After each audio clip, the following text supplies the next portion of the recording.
हम सब जानते हैं कि हमें आज़ादी 1947 में मिली थी, लेकिन उससे पहले ऐसे कई सारे हमारे पॉलिटिकल और इकोनॉमिक स्ट्रगल्स हमने देखे हैं जिनको हम इग्नोर नहीं कर सकते हैं। ईस्ट इंडिया कंपनी के खिलाफ इंडियंस ने हमेशा ही प्रोटेस्ट किए और उनकी बनाई हुई क्रूल पॉलिसीज के खिलाफ हमेशा ही अपनी आवाज़ उठाई। लेकिन 1857 आते आते ये छोटे मोटे प्रोटेस्ट थे, अब ये एक रिवॉल्ट में बदल चुके थे।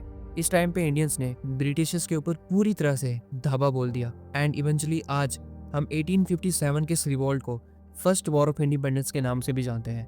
1857 के इस रिवॉल्ट के बाद ब्रिटिशर्स को ये बात तो समझ में आ चुकी थी कि हम हमेशा ही इंडियंस के ऊपर अपनी ये क्रूल पॉलिसीज और प्लानिंग्स इम्प्लीमेंट नहीं कर सकते हैं, क्योंकि इस रिवॉल्ट में कहीं ना कहीं ब्रिटिशर्स को बहुत भारी नुकसान झेलना पड़ा था। अब यहाँ पर एक रिटायर्ड ब्रिटिश सिविल सर्वेंट थे जिनका नाम था एलन ऑक्टेवियन होम। उन्होंने यहाँ पर इंडियन नेशनल कांग्रेस को एस्टेब्लिश किया, जो 1849 में इंडियन सिविल सर्विसेज ज्वाइन करके इंडिया में आए थे। अब इन्होंने ज़्यादातर जो अपनी सर्विसेज थी वो नॉर्थ इंडिया में की थी, तो वो इंडियंस की जो सेंटीमेंट्स थे उनको बहुत अच्छे से जान चुके थे। इन्होंने जो सबसे इम्पोर्टेंट बात यहाँ पे समझी वो ये थी कि इंडियंस में ब्रिटिशर्स को लेकर जो डिससेटिस्फेक्शन और शिकायतें थी वो बढ़ती जा रही थी, और वो ये बात यहाँ पे समझ चुके थे कि अगर ये सब ऐसे ही चलता रहा तो ये आइंदा आने वाले टाइम में ब्रिटिशर्स के खिलाफ बहुत ही ज़्यादा खतरनाक हो सकता है।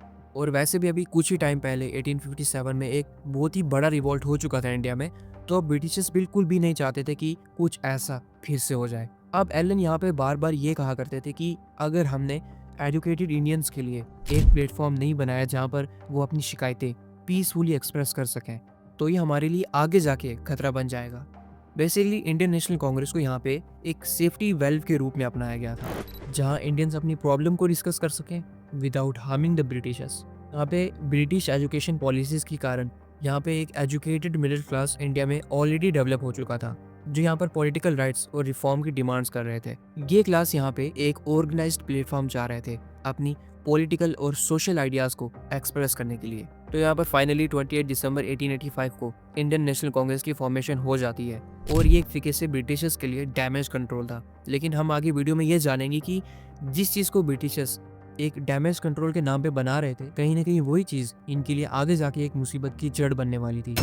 स्टार्टिंग में जो इंडियन नेशनल कांग्रेस थी ये एक रिफॉर्मिस्ट ऑर्गेनाइजेशन थी जो ब्रिटिशर से रिफॉर्म्स मांगा करती थी। लेकिन फिर कुछ बड़े लीडर्स के ज्वाइन करने के बाद, जैसे कि बिपिन चंद्रपाल, लाला लाजपत राय और भी कई सारे ऐसे पॉलिटिकल लीडर्स, उनके ज्वाइन करने के बाद जो इंडियन नेशनल कांग्रेस थी वो एक फ्रीडम स्ट्रगल का सेंटर बन चुकी थी। अब यहाँ पे कांग्रेस का जो फर्स्ट सेशन था वो 1885 में बॉम्बे में ऑर्गेनाइज करवाया गया, और इसका फर्स्ट लीडर या प्रेसिडेंट जो भी कह लो वो थे वोमेश चंद्र बनर्जी। ये एक बैरिस्टर और सोशल रिफॉर्मर थे जो कि बंगाल के थे। इन्होंने यहाँ पे एलन के इनविटेशन के ऊपर इंडियन नेशनल कांग्रेस को ज्वाइन किया और पहले ही सेशन में उसे प्रिसाइड भी किया। अब यहाँ पे 72 डेलीगेट्स इंडिया के डिफरेंट पार्ट से आए हुए थे इस सेशन को ज्वाइन करने के लिए, और ये डेलीगेट्स मोस्टली एजुकेटेड इंडियंस और लॉयर्स थे जो यहाँ पे पॉलिटिकल राइट्स और रिफॉर्म्स के लिए इंटरेस्टेड थे। वोमेश चंद्र बनर्जी जो थे, उनकी लीडरशिप में ब्रिटिशर्स को ये लगता था कि इंडियन नेशनल कांग्रेस बहुत ही ज़्यादा पीसफुल रिफॉर्मिंग ऑर्गेनाइजेशन बनकर रहेगी। अब इनके बाद दादा भाई नौरोजी जो थे वो बनते हैं सेकंड प्रेसिडेंट ऑफ आईएनसी, और ये प्रेसिडेंट बनते हैं 1886 के सेशन में जो कि कलकत्ता में ऑर्गेनाइज किया गया था। दादा भाई नौरोजी को हम father of Indian national Congress भी कहते हैं, क्योंकि इनके कंट्रीब्यूशन ही कुछ ऐसे थे इंडियन नेशनल कांग्रेस में और इंडियन पॉलिटिक्स में। दादा भाई नौरोजी ने यहाँ पे हाईलाइट किया था इकोनॉमिक इश्यूज, और यहाँ पे उन्होंने ब्रिटिशर्स को भी यहाँ पे बहुत ही ज़्यादा हाईलाइट किया। उन्होंने यहाँ पे ये बताया कि कैसे ये लोग हमारे रिसोर्सेज को एक्सप्लॉइट करते हैं, कैसे इंडियंस के ऊपर बहुत ही ज़्यादा क्रूअल्टी से पेश आते हैं। ऐसी कई सारी और चीज़ें इन्होंने अपनी प्रेसिडेंसी के इस टाइम पीरियड में ओपनली डिस्कस की। यहाँ पे मैं सिर्फ 2 ही सेशंस के बारे में बात करूंगा जो 1885 के बाद हुए थे।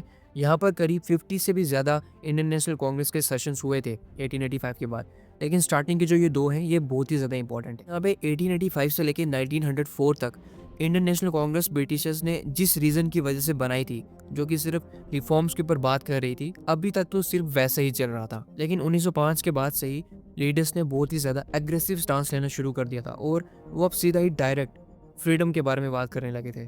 1905 में ब्रिटिशर्स ने जब बंगाल की पार्टीशन की, बंगाल को 2 पार्ट्स में डिवाइड कर दिया, ईस्ट एंड वेस्ट बंगाल। अब इस टाइम के ऊपर लॉर्ड कर्जन जो इस टाइम के वॉइस रॉय थे, उन्होंने ये सब इसलिए किया था ताकि हिंदू और मुस्लिम्स इनको डिवाइड किया जा सके। और ऐसा यहाँ पे एक और रीज़न की वजह से हो रहा था कि उस टाइम के ऊपर इंडियन नेशनलिज्म का जो सेंटर था ना वो बंगाल था, और वहीं से जो नेशनलिज्म की जो ये पॉलिटिकल आइडियोलॉजी थी वो पूरे के पूरे देश में फैल रही थी।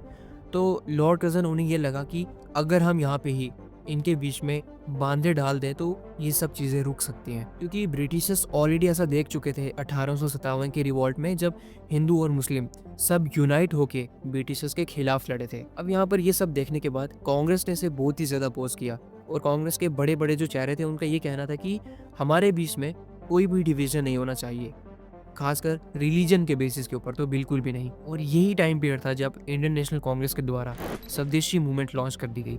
इसमें बेसिकली जो इंडियंस थे उन्होंने ब्रिटिशर्स के जो भी गुड्स एंड प्रोडक्ट्स थे उन्हें बाइकआउट कर दिया था। कांग्रेस के द्वारा यहाँ पे पूरे के पूरे देश में प्रोटेस्ट किए गए और हिंदू और मुस्लिम्स को अगेन यहाँ पे यूनाइट किया गया। और अब ब्रिटिशर्स के ऊपर इतना ज़्यादा प्रेशर बन चुका था कि 1911 में बंगाल को फिर से वापस जोड़ दिया गया।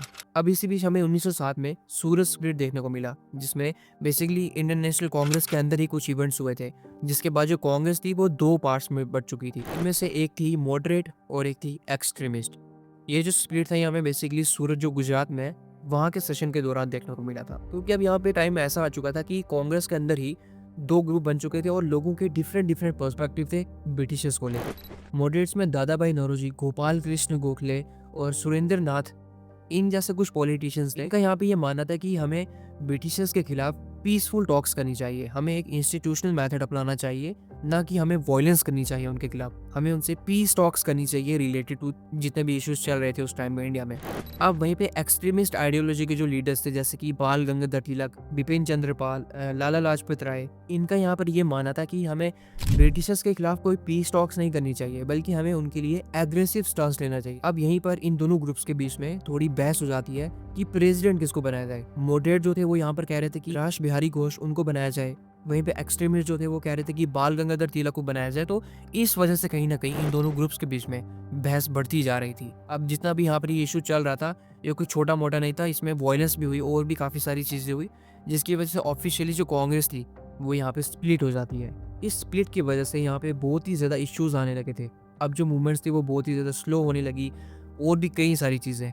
लेकिन इसके करीब 9 साल के बाद जब 1916 में लखनऊ पैक्ट हुआ, वहाँ पे इन दोनों ग्रुप्स में बीच में समझौता हो जाता है और ये फिर से यूनाइट हो जाते हैं। 1916 में लखनऊ पैक्ट के दौरान अभी तक मुस्लिम लीग भी बन चुकी थी, तो इंडियन नेशनल कांग्रेस और मुस्लिम लीग ये सब डिसाइड करते हैं कि हम लोग मिल के बढ़ेंगे टूवर्ड्स स्वराज, यानी एक जॉइंट अप्रोच के साथ हम आज़ादी की तरफ बढ़ेंगे और हमारे बीच में कोई भी स्प्लिट नहीं होगा। और अभी सारे मिल के, यानी मुस्लिम लीग, इंडियन नेशनल कांग्रेस, सारे मिल के डिमांड करते हैं इंडिपेंडेंस के लिए, वो भी एक एग्रेसिव स्टांस के साथ। अब इस टाइम तक महात्मा गांधी जो थे वो साउथ अफ्रीका से इंडिया आ चुके थे और 1915 में उन्होंने कांग्रेस को ज्वाइन भी कर लिया था। और कुछ ही टाइम के बाद यहाँ पे जो महात्मा गांधी थे वो कांग्रेस के लीडर बन जाते हैं। अब यहाँ पे इसके बाद गांधी जी ने नॉन कोऑपरेशन मूवमेंट की स्ट्रैटेजी बताई कि कैसे हम उसको ब्रिटिशर्स के खिलाफ इम्प्लीमेंट करेंगे।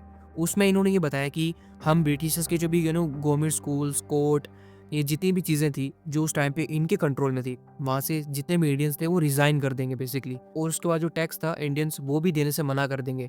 और भी ऐसी कई सारी चीज़ें इसमें जोड़ी गई थी, जैसे कि ब्रिटिशर्स के जितने भी गुड्स और प्रोडक्ट्स थे उन्हें बाइकआउट कर देना। और ये बहुत ही ज़्यादा इफेक्टिव भी रही। लेकिन 1922 में जब चोरी चोर इंसिडेंट हुआ, जहाँ पर काफ़ी सारे प्रोटेस्टर्स ने एक पुलिस स्टेशन के ऊपर आग लगा दी, जिसकी वजह से वहाँ पे काफ़ी सारे पुलिस वाले थे जिनकी जान चली जाती है। और जो ये मूवमेंट जो बिल्कुल पीसफुली हो रही थी वो एक वॉयलेंस में बदल जाती है, जिसके बाद से ही गांधी जी ने इसको बिल्कुल ही ख़त्म कर दिया। अब इसके कई साल के बाद यानी 1930 में जाके एक सिविल डिसोबीडियंस मूवमेंट की शुरुआत हुई। इसके साथ ही डांडी मार्च की भी शुरुआत हुई थी।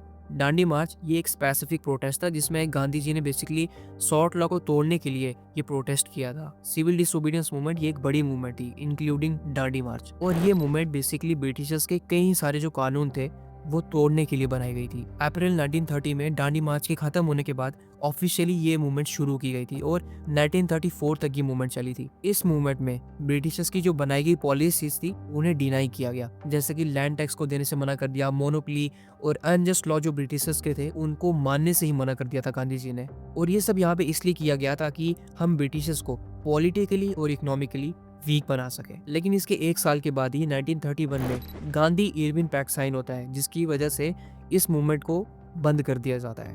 अब यहाँ पे काफ़ी सारे लोग इस चीज़ में कंफ्यूज हो जाते हैं कि अगर 1931 में गांधी इरविन पैक्ट साइन हुआ तो उसके बाद 1934 में सिविल डिसोबीडियंस मूवमेंट कैसे खत्म हुई, तो उसके पीछे भी एक रीज़न है, उसको ऐसे समझो। 1931 में गांधी जी और ब्रिटिशर्स के बीच में एक समझौता हुआ, जिसकी वजह से यहाँ पे जो सिविल डिसोबीडियंस मूवमेंट थी, इसे कुछ टाइम के लिए बंद कर दिया गया था। और इसके बदले में जो ब्रिटिशर्स थे, उन्होंने कुछ पॉलिटिकल प्रिजनर्स को रिलीज़ कर दिया, और वहीं पे जो बड़े बड़े लीडर्स थे, उनके साथ में नेगोशिएशन करने के ऊपर भी वो मान गए। और इसी के साथ यहाँ पे गांधी जी ने सेकेंड राउंड टेबल कॉन्फ्रेंस को ज्वाइन करने का प्रॉमिस भी किया। सेकेंड राउंड टेबल कॉन्फ्रेंस जो कि 1931 में फेल हो जाती है, क्योंकि ब्रिटिशर्स ने कंप्लीट इंडिपेंडेंस देने से मना कर दिया गांधी जी को। तो इसके बाद गांधी जी क्या करते हैं कि 1932 में जो सिविल डिसोबीडियंस मूवमेंट को जो उन्होंने बंद किया हुआ था, उसे फिर से रिज्यूम कर देते हैं। लेकिन 1932 जब ये सिविल डिसोबीडियंस मूवमेंट फिर से रिज्यूम हुई, इस टाइम के ऊपर ब्रिटिशर्स ने अपनी जो पॉलिसीज़ थी, वो बिल्कुल ही बदल दी। अब उन्होंने गांधी जी को और जो बड़े-बड़े लीडर्स थे, उनको उठा के जेल में डाल दिया, और लोगों के ऊपर भी वो बहुत ही ज़्यादा क्रूरटी से पेश आने लगे थे, जिसकी वजह से जो ये मूवमेंट थी, ये कहीं न कहीं अपना जो मोमेंटम था, उसे लूज़ कर रही थी। और कहीं न कहीं अब लोग भी बहुत ही ज़्यादा तंग आ चुके थे इन सब चीज़ों से। तो 1934 में ऑफिशियली गांधी जी ने सिविल डिसोबीडियंस मूवमेंट को विड्रॉ कर दिया। आई होप अगर आपको ये डाउट होगा तो ये क्लियर हो गया होगा। इसके बाद अब 1942 में क्विट इंडियन मूवमेंट स्टार्ट हो जाती है। यहाँ पर गांधी जी फिर से एक और मूवमेंट स्टार्ट करते हैं कंप्लीट इंडिपेंडेंस को लेके, और यहाँ पर एक नारा भी देते हैं, डू और डाई का। और इसके बाद भी गांधी जी को और कुछ बड़े लीडर्स को उठा के फिर से जेल में डाल दिया जाता है। और उसके बाद फाइनली 1947 में इंडिया को इंडिपेंडेंस मिल जाती है, और यहाँ पे इंडिया का पार्टीशन भी हो जाता है। लेकिन उसके एक ही साल के बाद 1948 में गांधी जी को नाथूराम गोडसे गोली मारकर उन्हें मार देता है। ये थी इन्फॉर्मेशन इंडियन नेशनल कांग्रेस की स्टार्टिंग से लेके 1947 तक। इसके बाद जो भी हुआ आगे, वो हम इस वीडियो के पार्ट 2 में डिस्कस करेंगे। तो मेक श्योर इस वीडियो को लाइक ज़रूर से कर लेना, और चैनल पे अगर आप नए हो तो सब्सक्राइब भी याद से कर लेना।